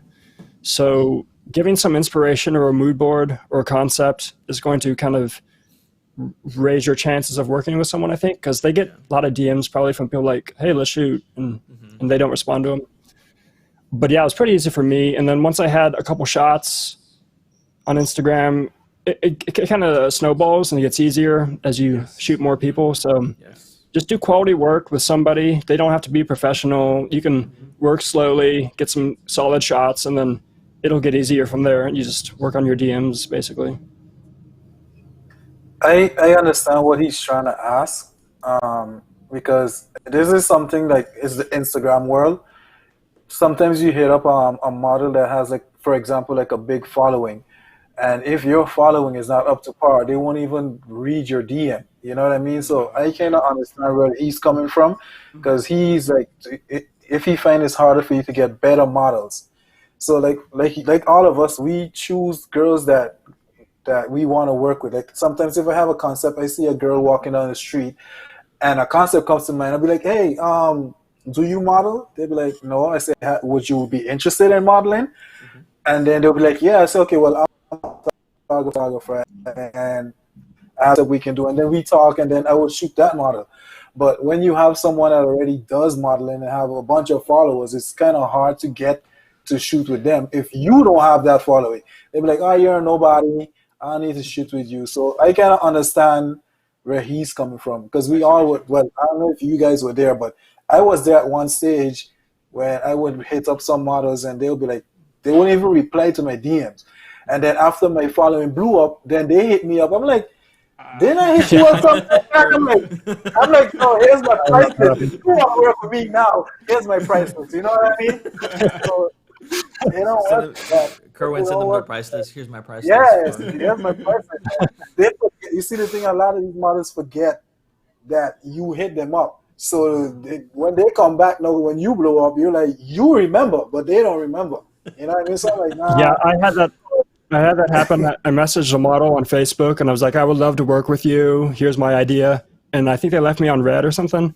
No. And then they DM'd me a couple months later on Instagram and they're like, oh my gosh, like I love your work. I wish I could shoot Yep, with you. And I'm like, here's yep, the price. exactly. I thought you were gonna say you left her on red, Ron. No,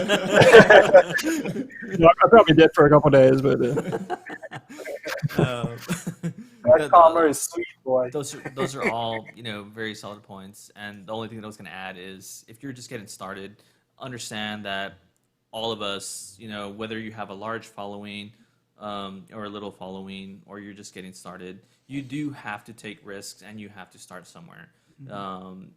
Feel confident in yourself. Like, I think Kerwin and I and Eli were talking about this before we started, that he was at a grocery store and he saw somebody that has potential and he just asked them, hey, would you be interested in modeling? And Yep. now, he's in the process, I think, of like setting up a shoot with her. So, Yeah. those are things that you have to not be afraid to do.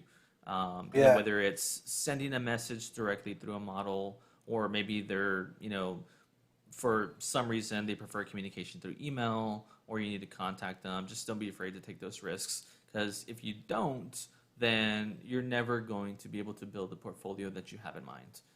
Yeah. So just remember that. Yeah. And then one more thing, alleviation. Most of these models, so-called models that have a bunch of followings, they can't even model, bro. So don't because it goes to their head because they have such a big following that when you go to work with them, they already think they know what they're doing. And dude, I have wasted my time with some of these models. So it's better you find one that doesn't know what they're doing, because they're more prone to listening to what you want Yes. and how you want to capture your shot, as Mhm. opposed to those who feel they know everything already, bro. So trust me, Yes. don't Yes. let that be a yeah. burden And to you. I know Kerwin at one point posted a question on his IG about what's the thing you look for in a model. And one of the number one answers, and I agree with this, is expression. And Yes. like Kerwin was saying, some of those high follower Instagram models, they don't really have great expressions. Maybe they have like a good look and a good physique, but they get lazy and they don't work on their expressions. But yeah, to me, expression is key because you can't fix that in post. So Exactly. seek out models that you love their look and their expression, and you can get some good shots, I think. Yes. Yep. Great point, Ron. Great point, man. True story, man. I did a shoot with one of these same big models, and we even fell out because, like, bro, she came to the shoot sleepy. She came to the shoot tired.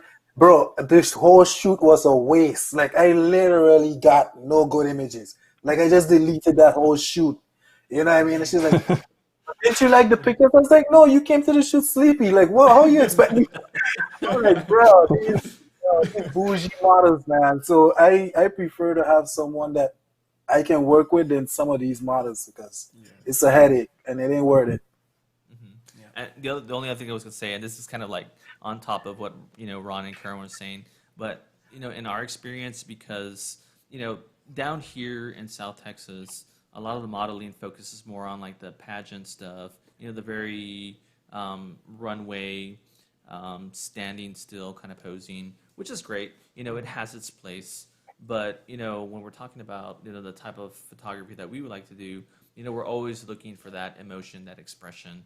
And sometimes what it takes is reaching out to somebody that maybe doesn't have a whole lot of experience and building that relationship with them, because the more that you have chemistry with the model, the better the odds are that you're going to be able to have that expression that you're looking for. They're going to get more Exactly. comfortable with you too. Exactly. Yeah. Hmm. Yeah, one last What? point. Like, I think some photographers look at models who have a lot of followers, and they think that shooting them with them will get them more exposure and get them more followers. But I don't think that's the case too much, because they're not very likely to credit you or tag you.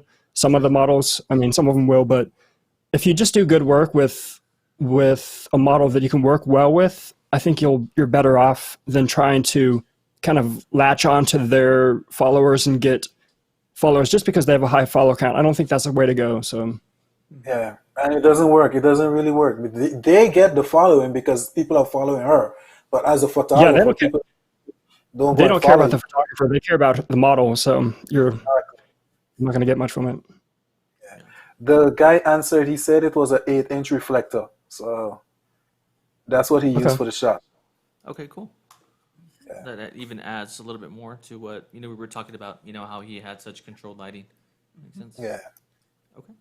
All right. I think we're ready to move into image number 9. We're almost done, guys. 2 more images. I believe this photo was taken with Joey, FJH, because I recognize Yeah, this that's girl. familiar. I think this is Yeah. in Florida, or it's not Florida. I don't know, but I know Joey was doing workshops, and I know he posted a photo here. So I think this is one of his attendees. So it looks very, very familiar. Mhm. Yeah. So what I was looking at before our iPad died. Oh, I have the Yeah, it's PowerPoint okay. view. It's okay, man. I'll get it right now. So looking at the image, here's another thing when it comes to posing, and whether or not you should be working on ensuring that you could see, for the most part, like all the limbs. So kind of one of the things that stood out for me was she's leaning up against a tree with her right hand, but you can't see that part of her arm. So what I would have done is probably either change your composition a little bit where you can actually see her hands, or have her, step just a little bit forward. And that way you can have the hand in focus. That way you can see, both limbs, both hands. But again, that's a minor thing. With regard to lighting, so when you're working with off-camera flash, you're always going to be dealing with, kind of like the placement of the light, what you can do to introduce shadows. I kind of dig the shadows in the shot. I feel like it adds a little bit more dimension than if it was just like maybe on axis or at 45. I just had like really even lighting across the board. I do like it. I do like the shadows that were introduced. I'm trying to see it because we're looking at it on the computer screen. But the overall, I think you did a very good job with the lighting. I think I was looking at the eyes. This is another big thing that comes up. So it looks like she has colored eyes, and sometimes when I am retouching the photo, sometimes I get a little bit excited with the eyes and I overdo it. So it's really, really easy to over process eyes. And looking at this image, it just looks like it's you just got that nice flash. It doesn't look like they were overdone, but it's great. Like I said, I do love the posing. The only thing, again, and we were talking about this earlier, what I would have liked to seen is that separation in the lips. So here's kind of like a good example of how big of a difference it makes, from the other image where it was the close-up where the model's eyes were separated, and here they're just kind of closed. Like I just feel like it's a small detail, but it's kind of important to try to see if you can get a variety of shots and maybe have a couple with the model, having the lips separated a little bit. But other than that, it's a great image. I like it. Solid lighting. What do you guys think?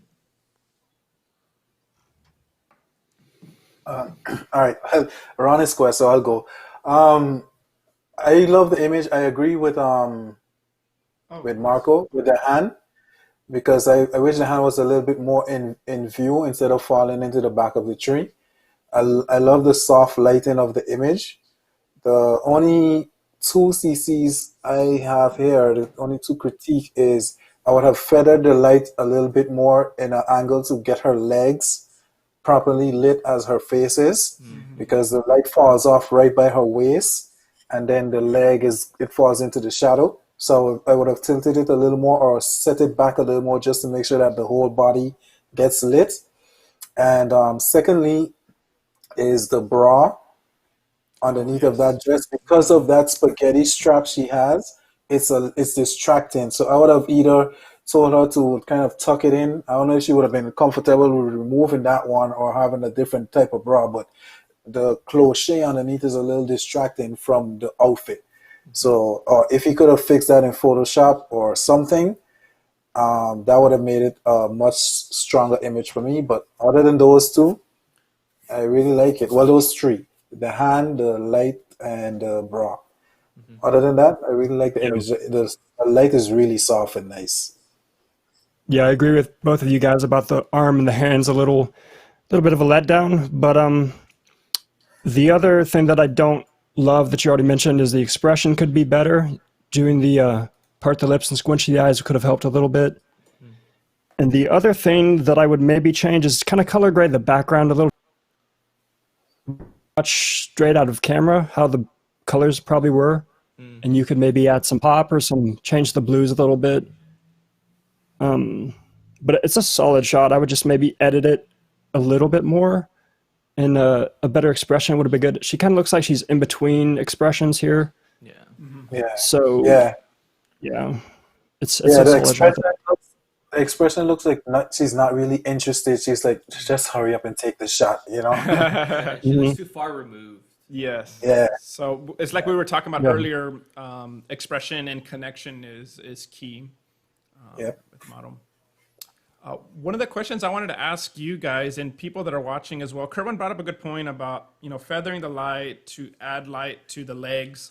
What is everybody's go-to setup? So Kerwan, Ron, me and Marco, we always use the Explore 400 with the 48-inch Westcott. What is your go-to setup, Kerwan, Ron, and those of you that are watching? Just curious. Like equipment, you mean, or? Yeah, the lighting. Like if you're gonna go out and shoot, what's your go-to setup? I usually use the 8400 because it's like a nice size. The 8300's out now, which you guys know, which is like a really even smaller, cuter light. But the 8400 is good. And I bring two of those mini speed lights, the TT350s, because those are really good for night if you want to do a separation backlight. And I use the Glow 34-inch beauty dish. I think I have the silver one. It's a nice little modifier. And I just throw it on the wagon with a C-stand and go. I use the 8400. Oh, everybody. That's 8400 is the go-to. It's so small and compact. It fits in my camera bag with my 8200 Pro. So I use that with my 34-inch cheetah stand. But I might be changing soon because I want to try out because I just ordered I received it actually. A 24-inch Godox mount. Okay. So I'm gonna do a YouTube video on that as well because I want to change up my lighting. The 34-inch is it's nice, but it's too soft for me. Still, I kind of like a little more edgy look with my images. And I bought the 34, and I really like it, but I want to try and change from that because it's a little too soft. So I'm gonna test out the 24-inch and see if that's going to be my go-to from then. And it's a lot smaller, easier to travel with, more compact. So we'll see. But for now, it's the 34 inch. The 8400 and the 8300 both have the proprietary Godox mount, which is similar to Bowen's, but it's just smaller. So a lot. That's a good set. Yeah, that's a good setup. If you can get one of those Godox light modifiers, it's going to be a really streamlined setup. I know Matt uses a 3D100. I think Rob Hall has actually kind of switched to using the 8300, the Godox mount. So I'll probably around Black Friday or so, I'll probably check out an 8300 and see if I can get one of those those proprietary mount modifiers. But yeah, What do you guys think on the price though? Because I'm not gonna buy. I'll be honest. I'm not gonna buy a 8300 for $599. I'm sorry. yeah, that's why I Yeah. I'll said wait. Black Friday. I'm waiting. Yeah, Yeah, it was funny That's because a lot. this was like a conversation that Eli and I were having. I was like, so we're big fans of the 8400. It's like Kerwin was saying, it's super compact. It's my go-to light for traveling. Lightweight, output is great. Recycle time is great. It just works well, with the Westcott modifiers that we use. But whether it's worth to invest in the 8300, I don't know. I mean, I'd rather get another 400 Pro, but that's just me personally. If I was Yeah, gonna get, exactly. yeah, if I was gonna get a 300, I'm probably like with Ron, probably gonna wait until maybe it goes on sale on Black Friday. Because what I would like it and why I would buy it is for shooting at night. Yeah. I think that would be The just bicolor fantastic. LED. Yes, I think that would does just that be have great. a modeling light on it? I believe Like it the does. 400? Yes, I believe Okay. it It has does. the Uh-huh. bicolor. Yeah, and I think it Oh, would just bicolor. Yeah, that's right. yeah, I think it would just be perfect for that. So that's probably the only reason, and I wouldn't be surprised if Eli and I just buy one and split the price. Because since we're always shooting together, we'll just have one. Yeah, I The mean, reason didn't why we haven't got the 300 is I have too many lights. I have the 600, I have the 400, I have the Evolve 200, two speed lights, Yeah, it's a lot. and it's like I don't see how it's gonna fit with all the lights. It's for we those have. those 12 lighting setups you got. Yeah, I know. Yes. Light 'em up. it's hard to just Everyone turn on is- lightsabers. You turn on lightsabers. Yeah.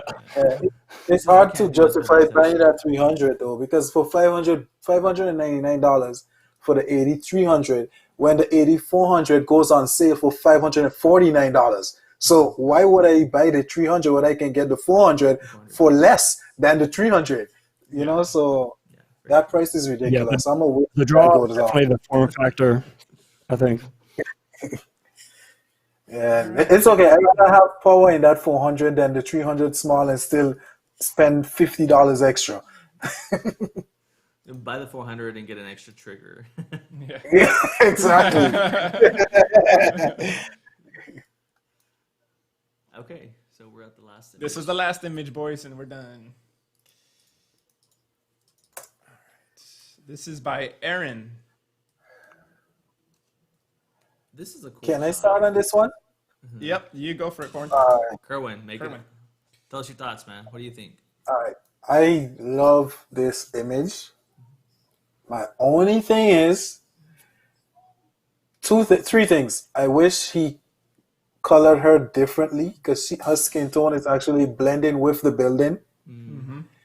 So I wish he at least changed, give her a different complexion, at least like a little more on the pinkish, reddish side to separate her from the building. I wish I saw her neck some more, so he could have easily dropped down that shoulder just a bit, so you could have seen the neck and the details in the hair, because the hair like totally like the blacks were just crushed. So I wish I could have seen some more details in the black of her hair. But I must say I really love the composition, the expression on her face. She is so into this whole, the Statue of Liberty Yes. with the thing on top of her head. Man, it's awesome. The composition, how he went down and captured her man, everything about this shot is I was like, wow, this is a beautiful shot. I just wish he color graded it a little better. The blue skies, I would have changed the blue skies to give it some more dramatic color. Like, there's so much potential in this image, right? I just wish he did that. But I love this shot. What do you think, Ron? Yeah, I agree with Kerwin. The skin tones on the face to me are a little too yellow, and I think he was trying to match it with the building behind him, but he maybe matched it too well. I love how he stopped it down and got the building in focus. That's really cool. There's so much texture back there, and yeah, just the color grading could have been tweaked just a teeny bit. The expression's really cool. Maybe Yeah. I'm looking at her legs to see if I would have changed the editing there. I can see he used frequency separation, but There's a couple kind of bruise spots near your ankle, maybe. Yeah, yeah. They could have been Yeah, edited. yeah. The composition's amazing. Just the skin color grading's the thing that stands out to me as being tweakable. Right. The angle that he chose is what really made this image pop. That low angle really Yeah. added this dramatic feel along with the expression and the feet. It was really cool.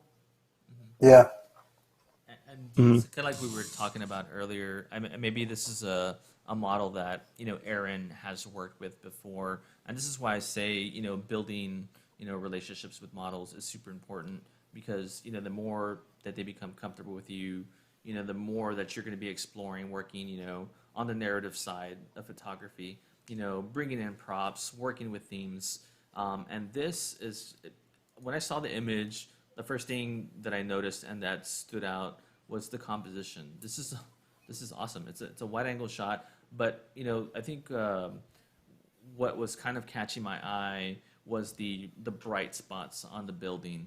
So what I would have done probably at the camera raw level, and because I use Capture One, I probably would have had an individual adjustment layer and brightened her up just a little bit so she is more of the brighter part of the image. And Yes, I'm I not agree.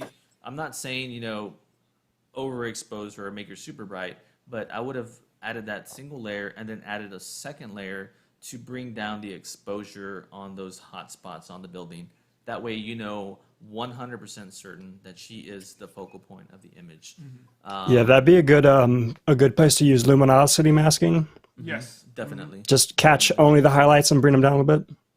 Yes, I agree. But overall, I'm kind of curious. I think somebody had commented about this image would have looked. I mean, it's an epic image already.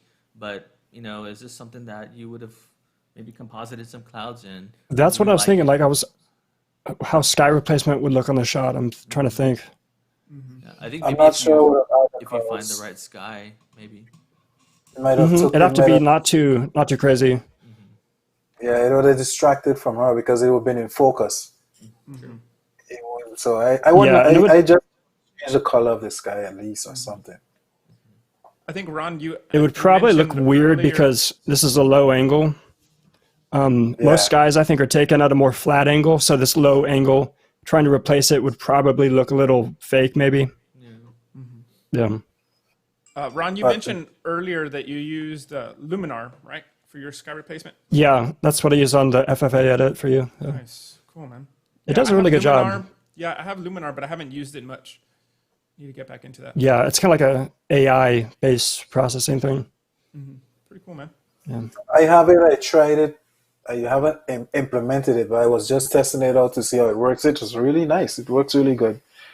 But I haven't implemented it in any of my photos yet. The way I shoot, I get the clouds. So, but one more thing, you see how the building is tilted on this? You see, it works with this image.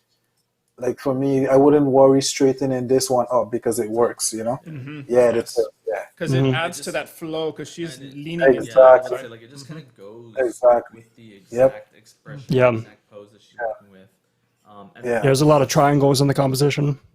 yes. yeah, And the hair, it's that motion. So it looks like she Exactly. was maybe doing a couple of unless it was the wind, but it's awesome. I love the image. With the exception of the things that we were just already talked about. Great job, man. It's awesome. yeah. All right.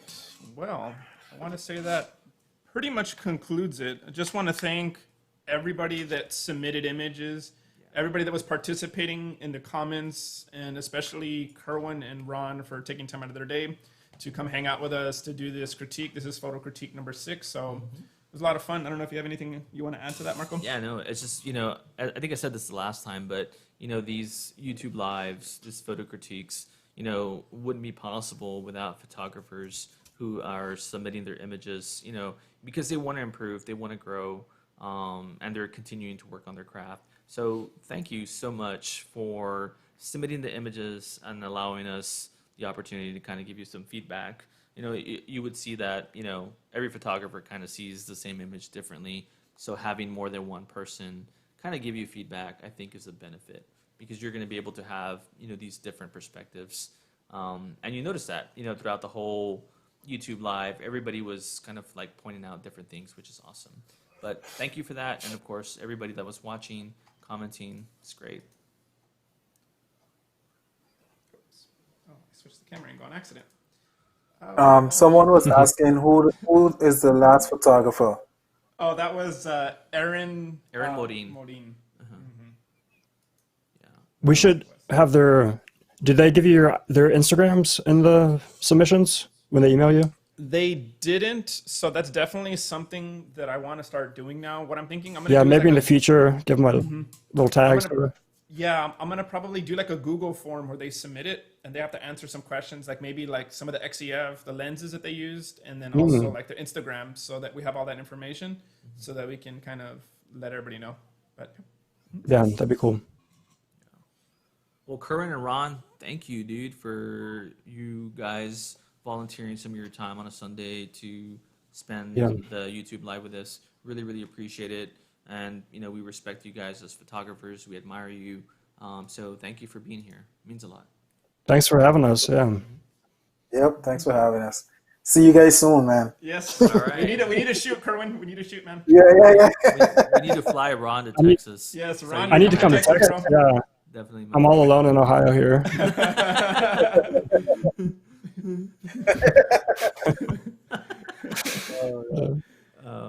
But yes, thank you so much. I think it was a great YouTube live. Yes. And we're going to end it there. All right, guys.